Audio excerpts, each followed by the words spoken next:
How's working with Kisses Dalavine po? Hi mga Mosangs, o go pag-usapan natin to. So si Kisses, naka-work ko siya sa Playhouse.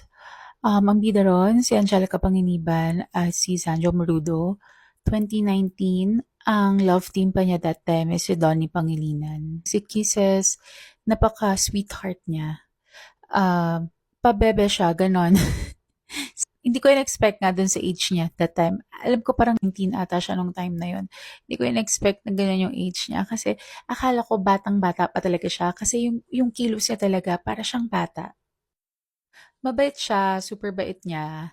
And yun nga, sobrang lovable niya, sobrang sweetheart niya. So yun talagang, hi ate, ganyan. Tapos hawakan ka, magkikipag-holding hands, tapos, ganun siya. Pero ang galing niya ha, sobrang saludo ako sa kanya kasi nakuha niya yung peace na gusto niya. Talagang hindi na siya nagparamdam. As in talagang wala siyang social media at all.